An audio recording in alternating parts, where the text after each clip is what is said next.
Hello, I'm the Cinema Fanatic, and today I'm reviewing Curse of the Headless Horseman. Curse of the Headless Horseman is shit. It's shit. Don't watch it. Bye.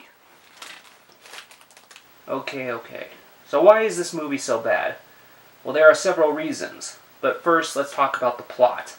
Mark, played by Marlon Proctor, inherits a ranch from his uncle, with the understanding that he has to keep it up and running for 6 months in order to actually own it. But trouble starts when accidents begin to occur around the ranch, and a dark figure on a horse starts to spook the workers. The film was directed by Leonard Kirtman under the alias John Kirkland. Leonard Kirtman mainly worked in pornography, and knowing that kind of gives you an idea of why the film came out the way it did. There is no porn in the film, but it is shot like a porn, quickly and cheaply. The sound, the editing, the photography, everything is horrible. Much of the time the dialogue is muffled and sometimes the actors talk over each other.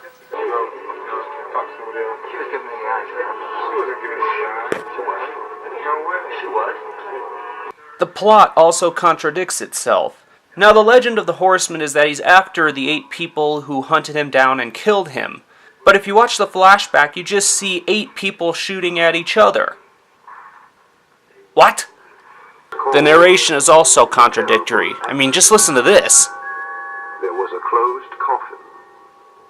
Only his clothing identified him. Only his clothes identified him? Didn't you just say it was a closed coffin?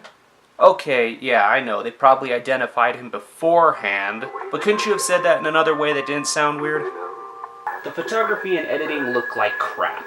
When it comes to the photography, there's a lot of handheld shots, unnecessary zooms, shots are out of focus, underexposed, they constantly change in quality, and it appears as if the photographer didn't even know the basics of photography. I mean, look here, he breaks the 180-degree rule. For those of you who don't know, the 180-degree rule is a line the camera can't cross. For instance, when 2 actors are talking to each other, and the camera is cutting between them, the camera has to stay on one side of the 180-degree line, or else it will look like the 2 actors are continually switching places. As for the editing, it's just bad. Scenes cut away to random shots that have no relevance to the scene taking place. Stay. Marked by the light. Serve his unending need. The narration sucks too. It comes in at random moments and is just as bad as the narration from The Beast of Yucca Flats. It is like living in the silence between the ticks of a clock for Mark to see all of this again. What about the special effects? What special effects? The only quote-unquote special effects in this movie are a fake head, some blood squibs, and some fake blood. There is one scene where the shot changes color to represent someone tripping on LSD, but even that's not very good. There's also a bit where a woman falls off a cliff, but in reality it's just a hill.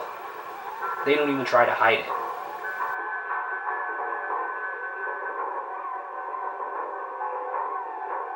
What about the characters?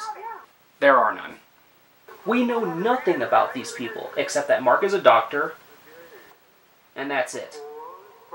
Speaking of Mark, and when I mean Mark, I mean Marlon Proctor and the other actors, they're your standard actors, not bad, not great, just okay. I also have to mention that one of the main actors appears in the flashback, a scene which takes place in the 20s, whereas the main bulk of the film takes place in the 70s. They didn't even give a crap. Now on to the #1 worst thing about this movie. It hardly has the horseman in it.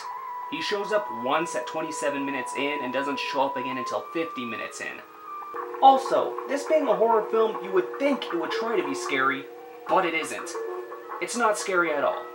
This film's idea of scary is throwing fake blood on someone. Ooh. This film sucks. It has no redeeming factors at all. Don't watch it. Piss off.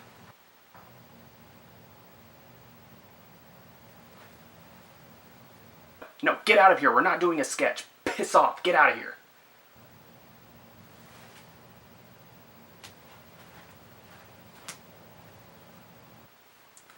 I'll I'll see you next time.